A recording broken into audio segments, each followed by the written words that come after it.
It's always a good sign when your tag team partner goes missing to start your show.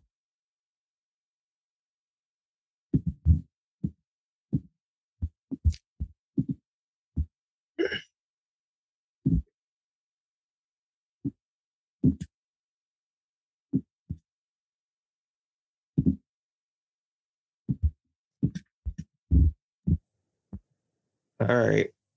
That's always a good way. That's always recording in progress is always the best way. You want to promote me, and I'll do the backup copy. Yeah, sure.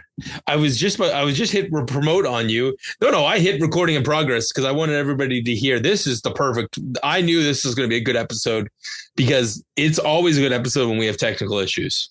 That is it though. I don't know. Who cares? We're gonna have fun. You're finally back, so that's great. And I'm glad that you were able to bribe the tribal chief to let you back on the show. Yes. I am back. Guess who's back again?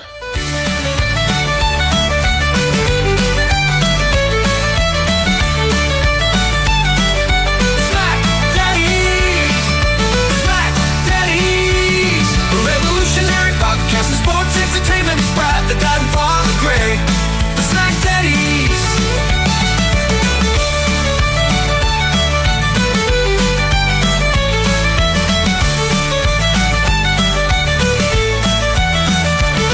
The SmackDaddies, the revolutionary podcast of sports entertainment. It's Brad, the Dad, and Father Greg, the SmackDaddies.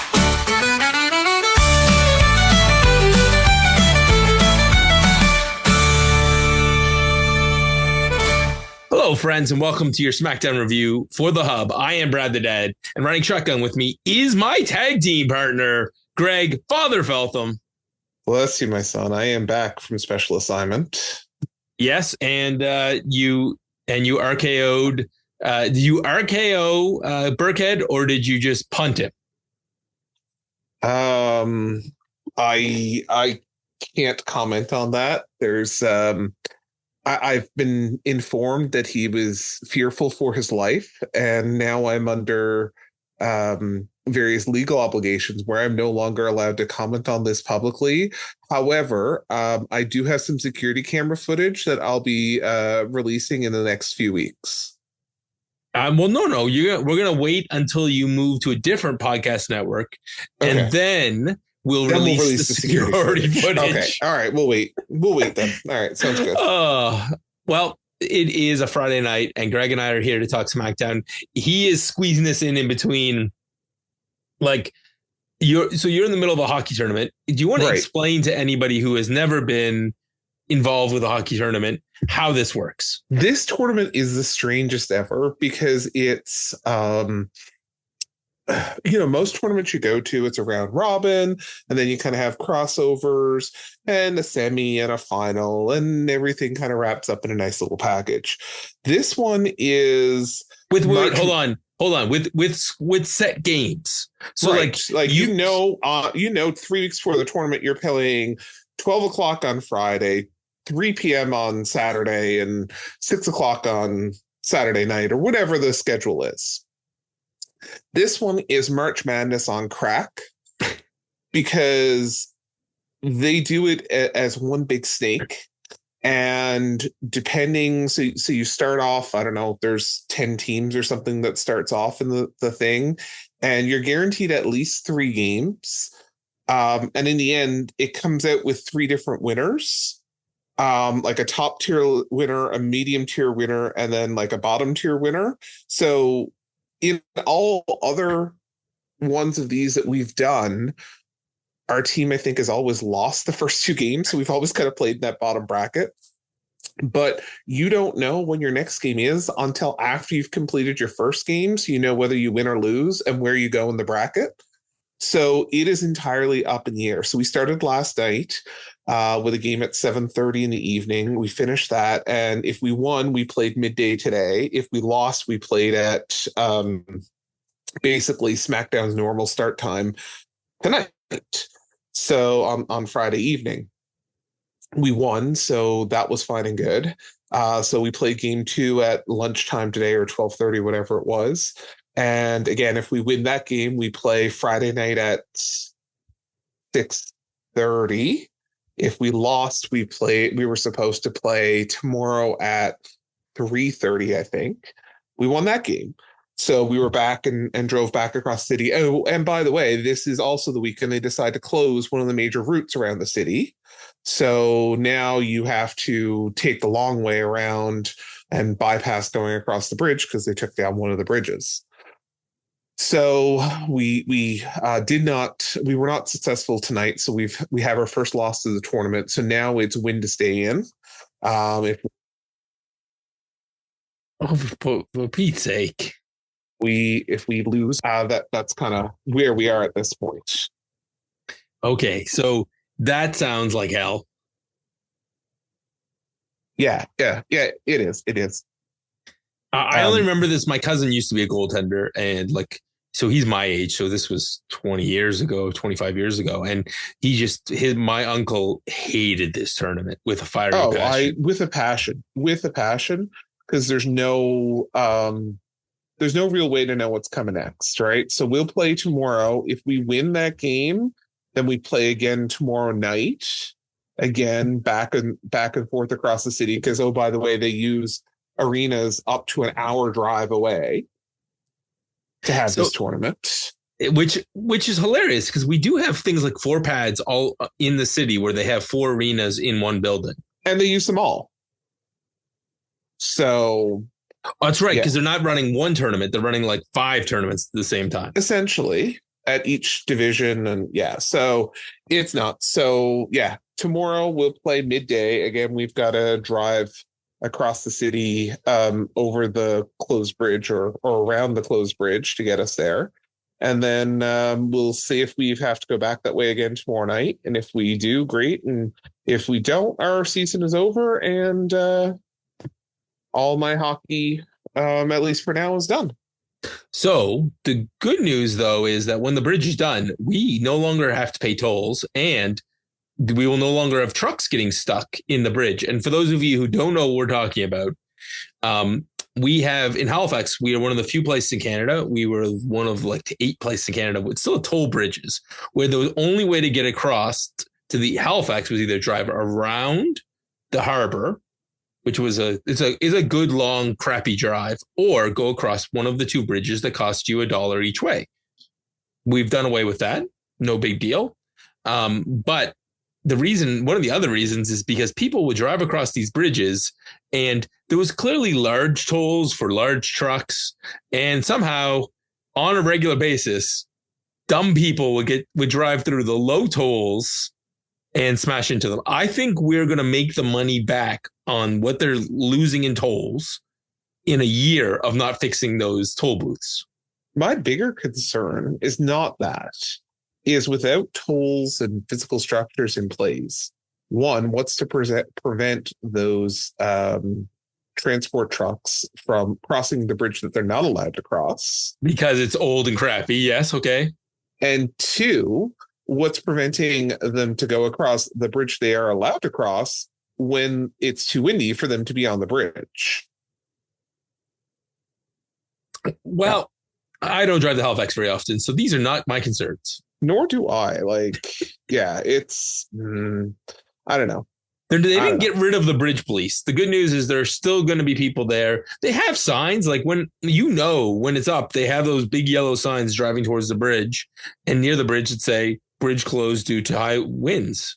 Sure, but signs everywhere, the signs, Brad. Yes, I know. And there were signs that said far to the right in order not to run into a toll booth. But here we are.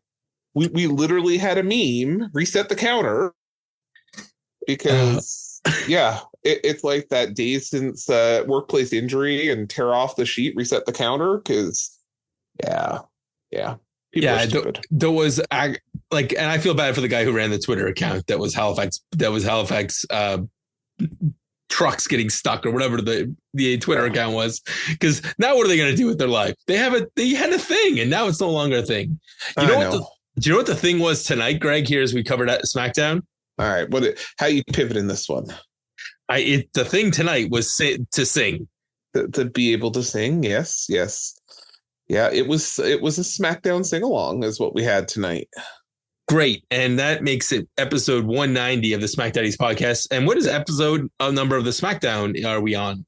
So yeah, we're not calling this SmackDown Sing-A-Long though. No, we'll get to the name. I made the executive decision. This is SmackDown episode 1336 from the O2 Arena in London. And you got a much better episode than the baloney from Bologna from last week. I did legitimately. I did not watch the last two SmackDowns because I have been either up to my eyes or fighting pneumonia. So, whatever. The 2 episodes ago, worth it. This week, the Barcelona one. Oh, I think I skimmed most of Barcelona. Yeah, Italy. It was baloney from Bologna. Yeah. So we see everybody walk through the back. Classic walkthrough. Nobody gets attacked this time. So Seth's arrives. Charlotte arrives. Apparently, Michin and B-Fab are here tonight. We get LA Knight, Braun Strowman. They're having a match. And then finally, we see Cody walk through the back and goes right into the Cody entrance. And the crowd went to singing. So this was the first thing that was like, wait, what? So we keep seeing Cody in, these trying to compete with Nick Aldis for best suit. And today he's like, you know what? Screw it. I'm on vacation. I'm just going to wear like this jogging suit and windbreaker and it'll be fine. He's probably run out of suit cleans. He lost the suit. He wrecked. Oh, this is dry cleaning day. Last week he ripped his shirt open and the buttons went everywhere. So maybe he's a couple of dry cleaning day. So he's in his cleaning day. And so Cody Rhodes. That was the song they kept singing. Every time somebody said that, anytime somebody said Cody Rhodes, they did that. And this sing-along went on and they had so much fun. I love the fact that Cody was talking about how he's going to get Cena and he is ready for WrestleMania. And before he gets too far into his promo, I hear voices in my head. And speaking of singing along, the crowd sang along to this as well. Randy Orton, dude. Yeah. We got Randy Orton. So Randy Orton is on another level right now when it comes to his promos. Sure. You disagree. So last week I didn't really like this. If I'm honest, I think that. Okay, so you have to go back last week with Kevin Owens. He had the line "Bitch Owens bitch." You used to be fight funny. Owen fight. You're now bitch Owens bitch. And you can I clipped that for the socials this week. And Randy's not a sentimental guy, and he then but he says, for you, Cody, I'm going to do that. And then when he says Cody's name, the first time the crowd sings Cody Rhodes, and you can see Randy Orton just pop. He laughs. He covers his head. In fact, that's the social clip for this episode is just the crowd broke Randy Orton, who's usually pretty bulletproof on a microphone. So he goes through the whole thing. Yeah, they broke him. Dude, Cody has big balls. He stole the Miz's gimmick. And he cannot lie. He's got big balls. He went off, and everybody appreciates the fact that he started a wrestling company that can make wrestlers more money. I'm sure WWE doesn't necessarily appreciate that, but they still welcomed him back. He won a Hell in the Cells match with one arm, black and blue like nobody's business. And then he finished the story. But the problem is, Cody, there's always another story. And this year you're dealing with John Cena and you need to kick his ass up and down the Las Vegas Strip. And then Randy Orton almost gets orgasmic because he is so excited with the idea of kicking Kevin Owens' head. This is where you get really nervous when you talk about Randy Orton and orgasmic if you're following Randy Orton on Twitter. Well, the voice in his head say he's going to kick Kevin Owens' head off his shoulders, and he's just got this look on his face. I could meme Randy Orton right now all of the day long, but don't worry. Drew McIntyre comes out and he's heard enough of this loving, and he's like, "Look at you two nepo babies." I'm like, "Damn, Drew's coming strong too." He would have been in the main event if it wasn't for Priest and that Temu Undertaker. Zing! Like this. Yes. And then he comes in and he's calling those two out. But before he gets too far into that, Cody drops down, punches him in the head, and we almost get an RKO, but this will lead to a match later. Greg, if they're going to make this a 3-hour SmackDown, at least start with strong. I mean, part of the middle was bad, but this was great. Yes, it was an interesting start, to say the least, and honestly, probably a lot better for me as I watched at 1.5 speed. So the best part about this, Greg, is that we're teasing all of these matches. So yes, we have WrestleMania set up, and these guys all have stuff to do at WrestleMania, but we're all reminded Drew wants the title, Randy wants the title. If Cody keeps it, he's got problems after WrestleMania. Sure, but Cody's always got problems. Well, that's because he's got adrenaline in his soul, and that makes it hard to sleep at night. Yeah. I mean, it's very hard for you. If you're running on adrenaline, it's very hard to sleep. So, yeah. Dude, the best part of the show may have come out next because, first of all, this is your first time hearing the new Street Profit song, and that was not the best part. Oh, my God. They got Def Jammed. Yeah, that thing. I've seen steaming piles of dog shit that I actually enjoyed a lot better than that. Because, dear God in heaven, what in the hell? I'm stealing this from that term Def Jammed. I gotta shout out the group that stole that. I stole that from because they crack me up every time. So there's a wrestling podcast, another group that does this, and they are anyways, I'll find it in a second. So yes, their song sucks, but Greg, give me the breakdown. How did we like Pretty Deadly's absolutely amazing stuff? I actually wish that Pretty Deadly, they pulled the trigger on Pretty Deadly here tonight. Oh, the crowd wanted what you wanted. Cultaholic Wrestling. So they call it Def Jammed when you get new music, and it's that you go from an iconic song to that. Let's make a Def Jam song. We can do it right now. You ready? Okay. So you take a song that people like, you take nothing from it. Okay. You then make sure you start with the name being yelled. So like if you notice their song starts with Street Profits. I legitimately did not recognize or realize that. And I at that point I was like, this is the worst thing. Do you know what? Naomi's theme is actually growing on me compared to this steaming pile of dog shit. Like remember, I don't know if you remember, but when Cody was in AEW, he got a remix of his song with Snoop Dogg, and everybody groaned at that. Cody had a song with Snoop Dogg? Cody's theme song has a remix version where Snoop Dogg raps over the beat of his song, and he does all the lyrics like adrenaline in my soul. He does a version of all that. And then when it gets to the my father says that, the guitar riff part kicks back in. And then the second verse, Snoop raps over it again. Really? I have no recollection of this at all. It came up on my scroll today. So it's the only reason I remembered it. And that people are like, it grew on you. This Street Profit song will never grow on me. In my head, every time they come out, I'm going to, no, screw that. I'm actually going to mute this TV and I'm going to put on their theme song on my phone and enjoy the old theme song. I mean, that would make sense. The only good news is that the old theme song didn't make the game. And I'll be really mad if they do some DLC and they take the good song out, put the new song in. They did put the old song in the game? Yeah, the old song's still in the game for the time being. Okay, cool. I was like, if I thought you said that it didn't make the game, I was like, oh dear God. DLC though, because they're gonna they're gonna screw around. Like they don't like paying. I don't know what the other group did, CFO, but they don't like paying them any royalties.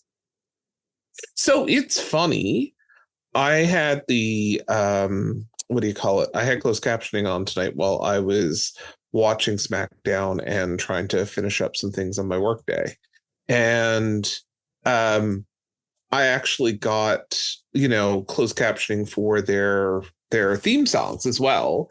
And it actually says, okay, like when Randy Orton's came out, it's like Voices remixed or something. And it's like Jim Johnson. And I'm like, oh, okay, cool. There was another that came out and it was like, okay, Def Rebel or whatever. But it's like, it was giving the artists and stuff too. And I was thinking to myself, I'm like, yeah, that's an interesting way to do that, to have it right included there. But you're right. Like CFO, I don't remember seeing a CFO one.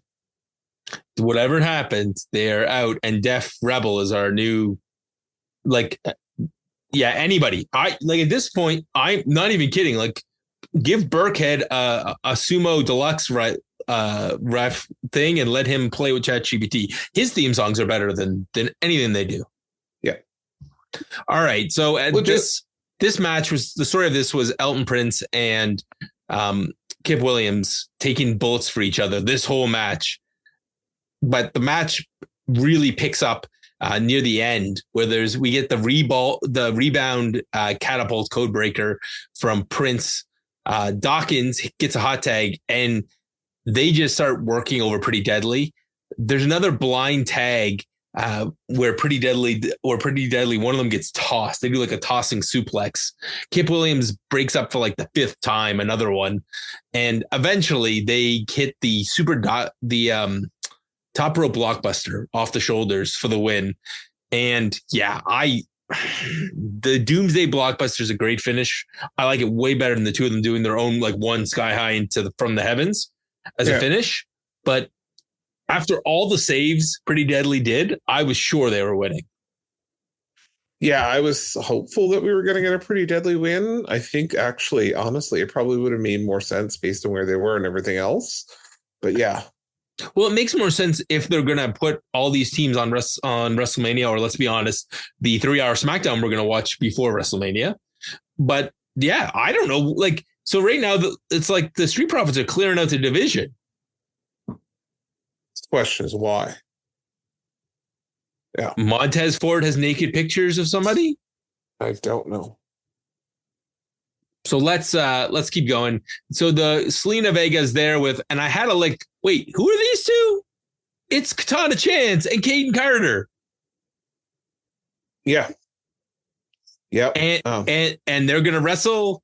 I thought this was gonna be a 6-woman tag, but instead we're gonna get the first ever Secret Hervice tag team match against Katana Chance and Caden Carter, who the announcers.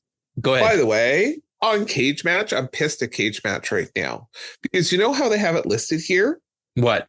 The Green Regime. Boo! Yeah. Cage Match usually does really fine work. Also, if you checked on Cage Match, you would have found out that Caden Carter and Katana Chance have not wrestled on SmackDown since December. Yeah, they said that on the show. I was like, dear God. Well, yeah, that's where I got it from. But I double checked it on Cage Match. I was like, really? Okay, so I think I know why. It may have been the fact that there was one point where Alba Fire just bumped all over the place. Piper Niven took one of the party girls out on the outside. Caden Carter and Katana Chance try and do this thing where they like roll in a ball and throw themselves at the other one. That did not work. And if Piper didn't catch that poor girl, she would have gone flying and landed on the back of her head. And then they did the keg stand moonsault. And I thought they legitimately hurt Piper, because Caden came down like a sack of potatoes on top of poor Piper. Doesn't matter. Caden Carter hits a Samoan jar up on Piper, and the Club Girls will try to do something, but thank God for Chelsea Green. She distracts them, and we get a Piper driver for the 1, 2, 3. Eventually, Piper and Alba Fire need a tag team name, but as long as they keep wrestling in those suits, Greg, I don't care. Yeah. Do you know what? The Secret Hervice? I like it. In the suits. They need to wrestle in the suits. Suits. It's a gear improvement for both girls. Yeah. But Piper needs to learn right from the jump street. Did you notice the first thing that Fire did was take off her necktie? Piper was like, yeah, this tie, like. Yeah. I did not notice that, but yeah, I could see that. Okay, so random celebrity, some singer, and a UFC fighter were in the crowd. Whatever. Moving on. Strowman versus LA Knight is what we're getting next. Yeah. Okay. So there's a bulldog. LA Knight tries to take him out on the outside. Nothing happens. Eventually, we get a very impressive back body drop from LA Knight onto Braun Strowman. He hits the elbow, no luck. And Strowman hits the Strowman Express, or he is trying to, and Jacob Fatu takes him out of nowhere. And then Jacob Fatu just wipes everybody out. That's the end of the match. And the crowd loves them, some Jacob Fatu, flying elbows, and of course, his moonsault onto Braun Strowman. Right. So we're getting a 3-way or a 4-way or a 5-way for the U.S. title at WrestleMania, or more likely on the SmackDown before? I'm not even sure at this point anymore. Do you even care? Not really, if I'm being honest. This match, the most merciful thing they did was to cut it short. Okay, Greg, we are 45 minutes into the show before we get recap number 1. And that's only because they sang the first 45 minutes. Oh, thank goodness. Yeah, so Jimmy Uso's in the back. They're talking about him slapping Gunther. And the slap heard around the world? I'm like, no. Legitimately, not even close. Yeah, which Miz agrees with you and says, you've always been a sidekick. Your brother's always been a sidekick. Take it from a real main eventer. And when he goes to threaten to slap the Miz flinches. And he's like, I'm going to talk to Aldis. We can have ourselves a match later. Do you know what that it reminded me of? It reminded me of, if you've watched How I Met Your Mother, the whole Barney and the slap bet, and how much you flinch every time that Marshall goes to slap him. Oh, it's so much fun. Yeah, well, maybe, listen, if Jay got yeet, Jimmy got slapped. Sure. I'm sure there's a better way to run that, but let's move on. Recap number 2. Hey, Jay got beat up last week. That's what you missed, Greg. Oh, and recap 3. Jacob ran an assault and battery on LA Knight and Braun Strowman about 40 seconds ago. Every once in a while, you have to wonder if, does our guy, he who should not be named, does he still have some sort of, he does have some stock left in the company. Maybe that's his thing. He gets to declare, I need another recap. Listen, the quicker that this show goes to a more condensed format, the better it is for everyone. So Jacob's in the back and he runs in a solo and they're asking him, like, what is he doing? And he gets all mouthy with them until he's like, hey man, you need to calm your tone. And so he lowers his voice and he says, when it comes to me and Braun Strowman, it's on site until it's the last one standing, and I'm going to win the U.S. title, and I'm going to bring it back to the family. Either you get on board or you get out of the way. Jacob Fatu, coolest thing walking.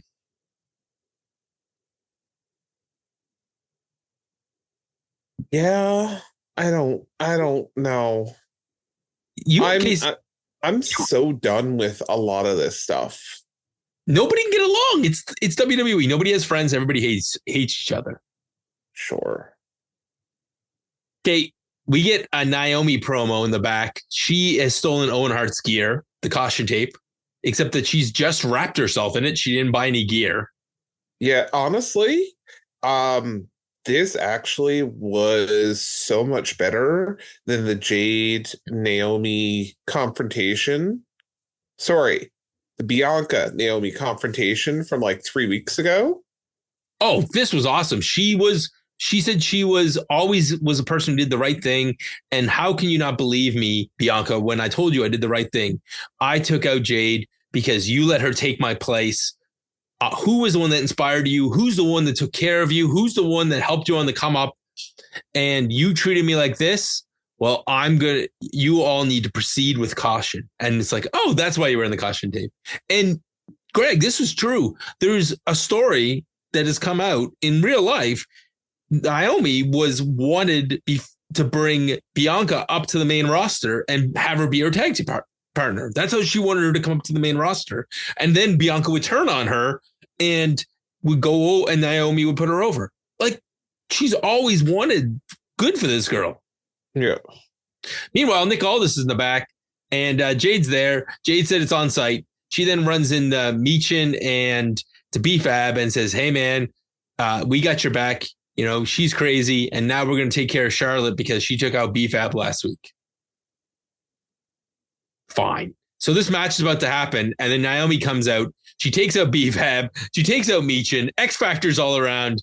Then Jade comes down. She runs away, and Jade is so concerned with B-Fab, she walks her up the aisle, and that was done intentionally, Greg, just so we could have Jade and Charlotte look at each other. Sure. I don't want that match. Do you want that match? I need to think on that. I actually would not hate that match, but I don't know. I can't process that yet. I think Jade has a lot of potential, and hopefully, and she is getting better. She needs to learn how to do a move and not pose. But Charlotte Flair, Charlotte's an instant channel change for me. If you told me we could ship her over to visit Sean Burkett in AEW land, then great. Listen, I like that they planted the seed here, so I'm okay with this. I know. I just don't want to. I just don't want to see Charlotte. And then I was sure we're getting a big boot on Michin, and that was going to be the whole match. That was how that should have played out. But no, we've got 3 hours to fill. So that we get a tornado DDT. We get a suplex. Listen, at the end of the day, Michin almost beat her with Eat the Feet. But then Charlotte's sitting next to the steps outside. Michin, like a dummy, tries to kick her in the head and kicks the steps. And that means Charlotte could attack the leg and put on the figure eight. Fine. So Charlotte wins. I don't even know what to say, Greg, because it's not like Charlotte's going to lose 2 weeks before WrestleMania. No. We can only hope and pray she loses at WrestleMania, though. But you know what didn't happen? Tiffy didn't go out and attack her. No, because she was too busy in the back. Cutting a promo, talking about she realized something. She realized in the promo last week that she shouldn't be cutting long-winded promos. Yes. That's not what she said, though. What she said was Charlotte made a point last week that if I lose to her, I lose to the great Charlotte Flair. But if she loses to me, she loses to a 25-year-old rookie who is a blonde, who's unoriginal, who can do backflips. And if I win, I finally get to shut Charlotte Flair up. But she did make one good point in this whole promo. That Charlotte has a massive ego. And finally, that Charlotte doesn't know how to cut a promo. Even though she doesn't get it. Because if you beat somebody who's a nobody, then you've beat nothing. If you lose to somebody who's a nobody, then you're the joke. Yeah. I was going to say, Tiffy there with the line, though, of the what happens in Vegas stays in Vegas. So hopefully Charlotte's ego will be staying in Vegas after I beat it out of her. And you know what? Maybe Charlotte can find somebody else in the roster she can hook up with and get married. I hear they have wedding chapels. Oh. She's kind of catching up. Hold on. No, only though if your partner is impaired and you drive them through. Oh, no. See, you went with the Triple H and Stephanie joke, which is hilarious that Triple H is going to Hall of Fame during this. In Vegas. Oh, I totally didn't even think about that till now. But you know what else is if they recreate that, I would die laughing. But, Charlotte Flair, she's going to catch her daddy's title record. She might as well catch her daddy's other record, which is divorces. She's only one behind. That's the sad and scary part all right there. So we're going to get Randy Orton sing-along twice because he's going to wrestle Drew McIntyre. I love this beginning of this match because these two are smart enough to know they didn't have to do very much in order to get a big reaction. Yeah. But Randy does eventually drop Drew on the table. That's our first break. But when we come back, Drew, obviously, they know what to do. When you go into commercial break, the heel gets the heat, the baby face starts selling, and Randy Orton starts rolling classic punches into the power slam, vintage DDT. And just as Randy Orton's about to finish off Kevin Owens causes the distraction. Drew McIntyre hits Claymore out of nowhere. He's out of there. He's got his win. Kevin Owens is trying to take advantage of a wounded Randy Orton by putting him through the table or destroying him on the table with the reinforced table, the pile driver. He gets away. Randy gets out of that. Kevin Owens is down. Randy's going to punt him, but Kevin's smart enough to run away. They are really going to tease us hard for this punt. They are. We'll get it at WrestleMania. That'll be the payoff. And yeah. And Kevin Owens gets a vacation. Yeah. So Ray Phoenix promo, and he's coming to SmackDown next week. Yeah. I don't like this. Do you know why he's coming to SmackDown next week and why they didn't just put him on the show the first week? I don't know, but I don't like this for one big reason. Because it's 2 weeks before WrestleMania and he's not going to have anything to do with WrestleMania? Sure. But like you have a luchador storyline going on the other show of Chad Gable going to understand the secrets of the luchador. You have a luchador you're bringing in. He should be the one who's showing Chad Gable these damn secrets. But he's the brother of the luchador that he's feuding with. So Ray Phoenix is going to be on SmackDown. And here's the thing. Does that matter? No. Like, did you have to tell people these guys were brothers? No. Right? Doesn't matter. This is all, Craig, just tranquilo. It's going to be fine. Ray Phoenix is great. I just hope that they find something for him to do because most likely he's going to end up feuding with, let's see, Andrade, Santos, Garza. What do these things have in common? Yeah. Yep. All them. Because only Latinos can. That's why they put Chad Gable in a mask. Right. Because luchadors have to feud with luchadors. Right. It's so like it's like, is this racist or is this just the fact that lucha libre is so different than American style? I don't know, but what I do know is what's up next. Craig's like, hurry up, I gotta get up early. Jimmy versus the Miz. Okay, the story of this match is that Miz is super underrated. I don't know if you can say that. I would say been there for like 20 plus years. How can you say he's underrated? Because he does some stuff in this match that is incredible. But this match is brought to you by Men's Warehouse, by the way. And It's funny that the guy who wears a suit everywhere, that's where Miz gets his suits. Yes, the Men's Warehouse. Oh, Jimmy. All right, Jimmy. Jimmy has had 13 matches this year. They're trading shots back and forth. I love that Miz pulls the ripcord clothesline, the best ripcord clothesline in professional wrestling. Eat it, Okada. Miz hits his DDT, and then at one point they do a strike exchange where Jimmy hits a spin kick, and then Miz bounces off the ropes and comes back and kicks Jimmy in the head. Like there's just he's just fluid, but eventually. Miz tries to hit a springboard, eats a super kick, and an Uso splash. The best part of this match was afterwards, where Jimmy got on the mic, grabbed the headset from the commentator, and looked at the camera and said, "I'm gonna turn you from the ring general into a private, and because I'm gonna slap the taste out of your mouth on Monday." And then he yeet. They're building Jimmy up just so they can knock him down. Yeah.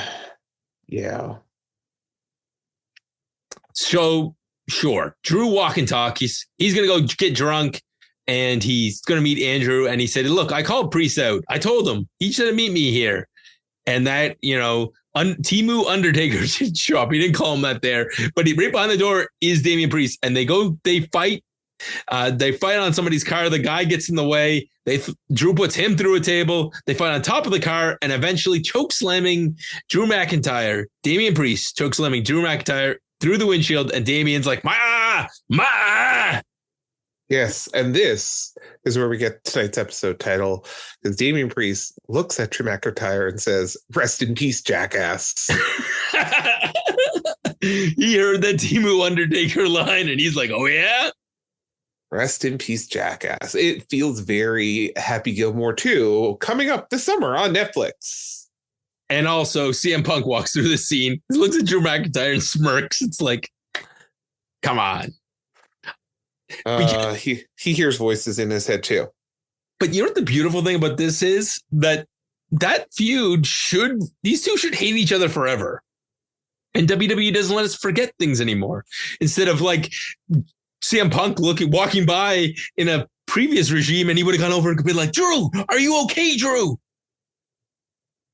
Sometimes you just need that smirk. Recap. This was only the fourth of the recap of the night. John Cena on Raw. I wonder if they're going to talk some more on this Monday. For more talking, you can, and breaking down the John Cena's promos as they get worse and worse and worse, and don't mention The Rock, you can listen to the Raw Dogs, Randy C and Eric B, right here on the Hub. The guys will be back every Monday after Raw, and this is the last time they can do it early on a Monday evening because we're going back to 9 o'clock, boys. Doesn't that just make you a little bit sad?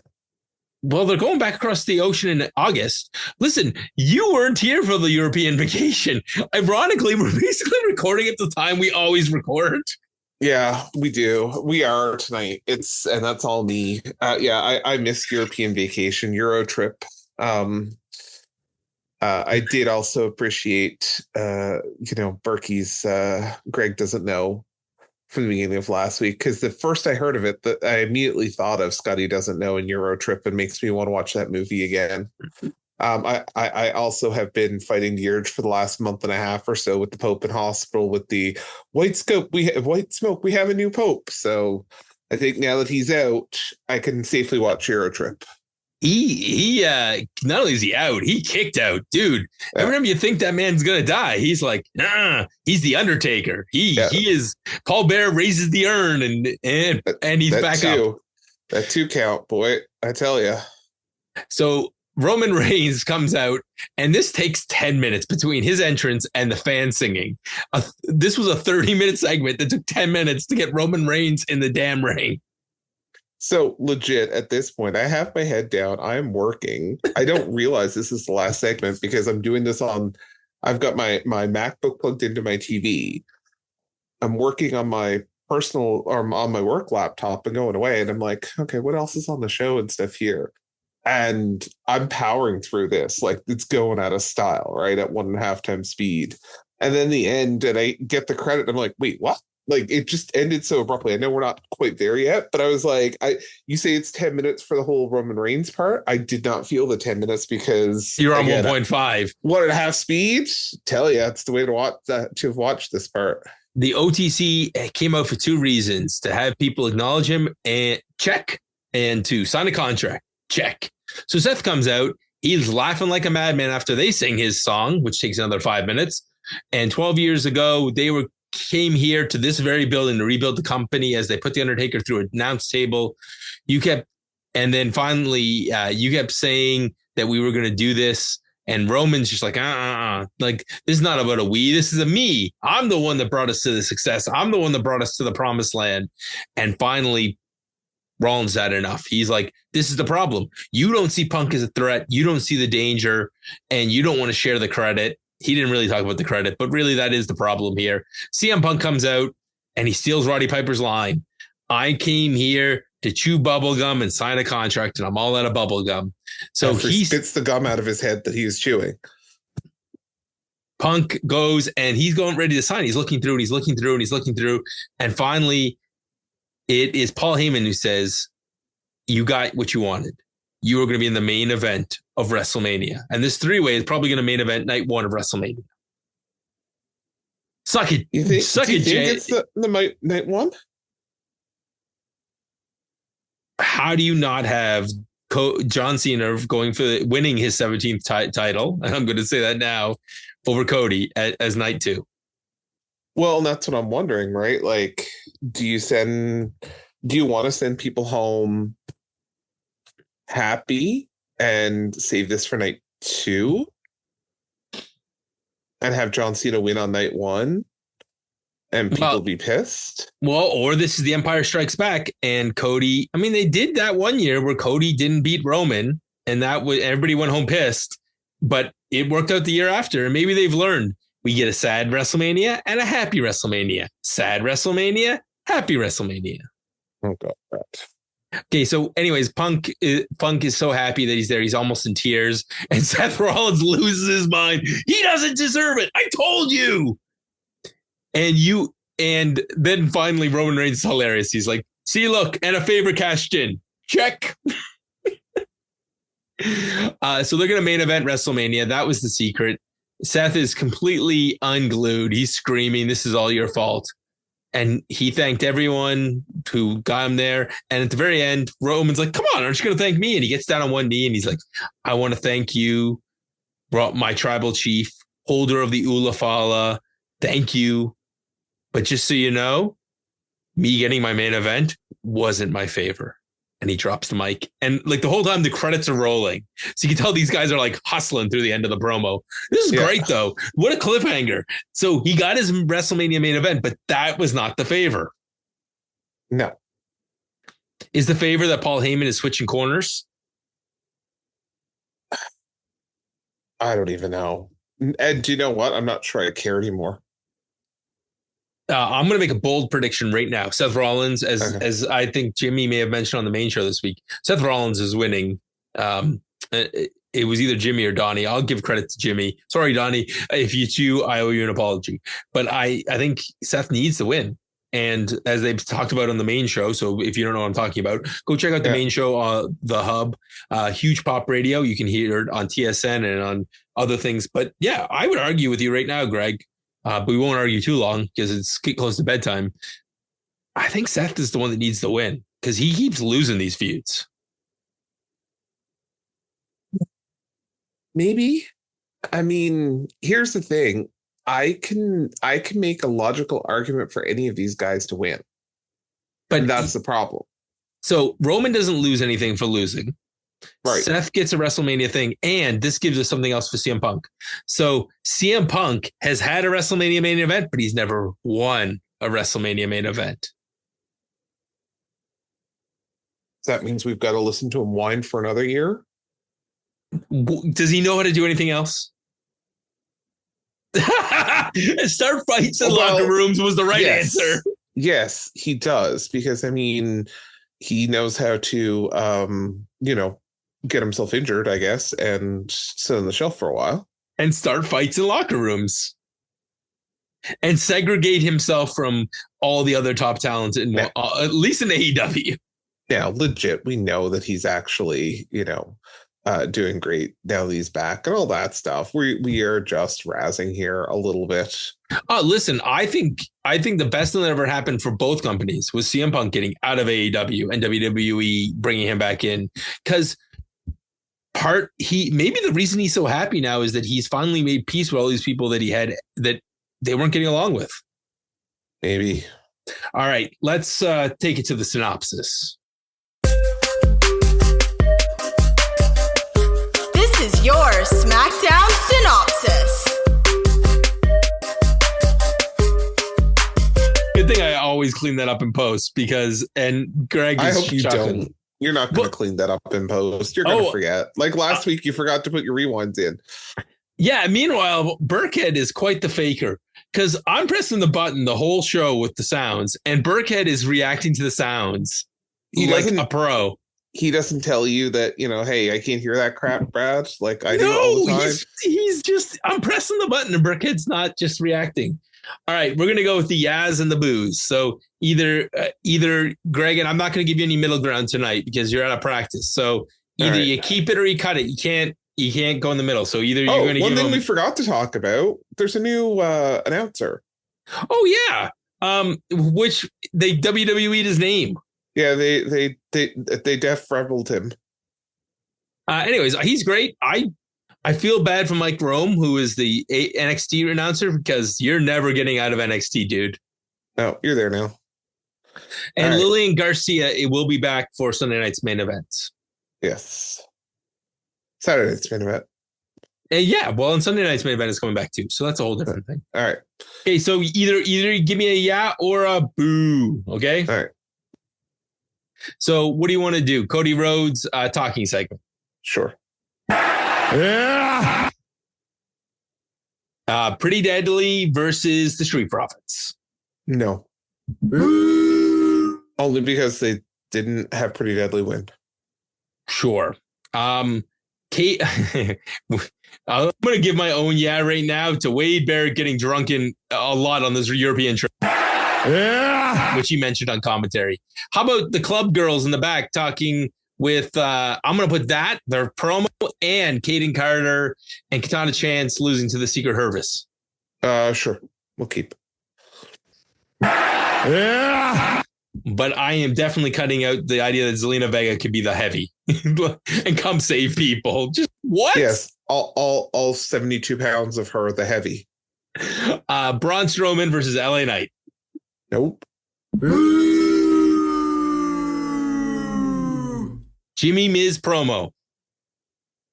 Yes, because slap bet. What? Slap bet. Slap bet. Okay, fair enough. Jacob Fatu and Solo fighting in the back. Nope. Naomi, crazy Naomi promo. Sure. Yeah. Naomi taking out B-Fab and Meechin. Sure. Yeah. Oh, this allows you to cut Charlotte Flair versus B-Fab or Meechin. Yep. Cut it. It's Tiffy time, talking time. Yeah, we'll keep Tiffy. Yeah. I could use me some Tiffy time. Randy Orton versus Drew McIntyre. So that's yes, but I'm reading. I hesitate because I'm reading like I'm not going to say the site, but a news site of what happened. And they actually have it listed as Drew McIntyre defeats Kevin Owens at 7:58. Oops. Hence my wait. What? Hold on. Jimmy Uso versus The Miz. Sure. Yeah. And Drew McIntyre / Damian Priest beat down in the parking lot. Yes, because we have to keep this just for the rest in peace Jackass. Yeah. And your 30-minute that's going to be one of your socials this week is me saying rest in peace Jackass and you laughing like a schoolgirl.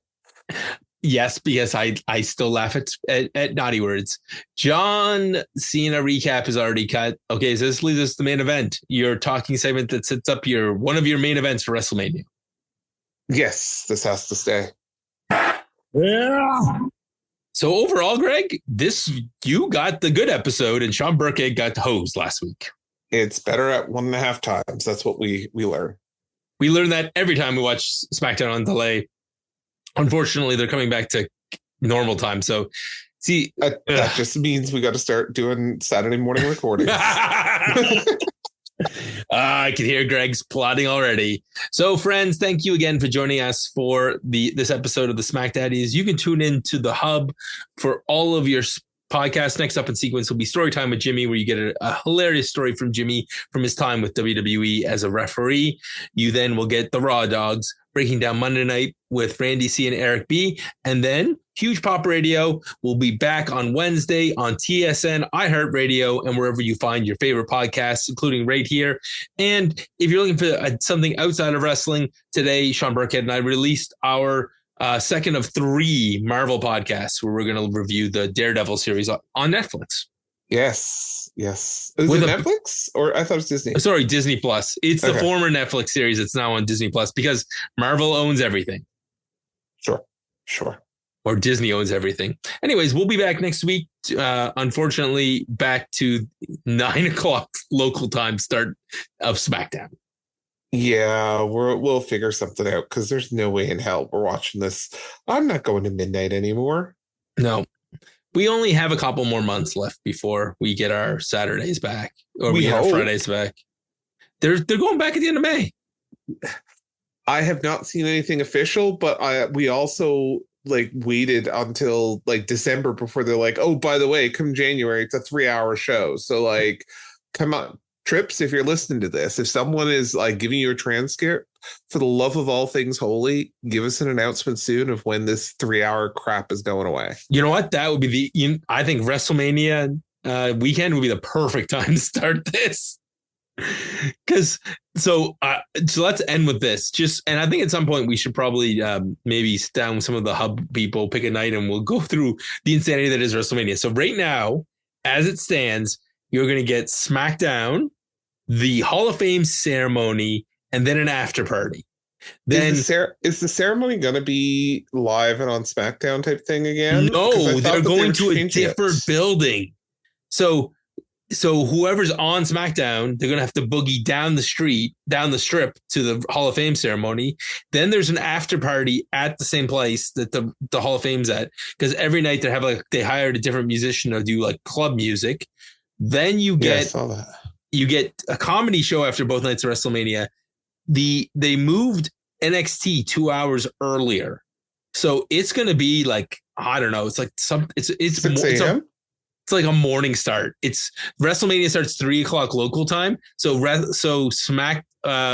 NXT is going to start at like 10 a.m. or 11 a.m. local time. So for us, that's like 9 a.m. or 8 a.m. So the Hall of Fame show legitimately is not starting until midnight our time. Yes. Saturday morning. Yeah, we're not freaking watching. We're not watching that. We are not. We are breaking tradition. We are breaking tradition. I'm not even sure you're even going to get a speed run of the night before WrestleMania, because yeah, it depends on how we're divvying up the WrestleMania podcast. Because WrestleMania, the pre-show for WrestleMania starts at 3:00 local time, so it's like 6:00 our time. It's like the whole day. Remember when you were a kid and you're like, man, I wish there was more than 1 hour of wrestling a week.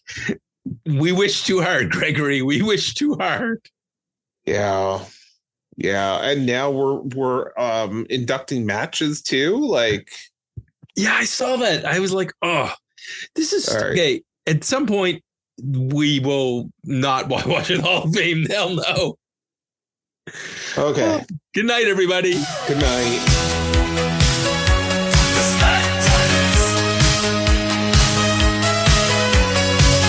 Revolutionary podcast and sports entertainment. Father Greg and Brad, the dad bless you all, the lovely tales. A Friday night, SmackDown and beyond. Go to the outer limits of your mind with the SmackDaddies.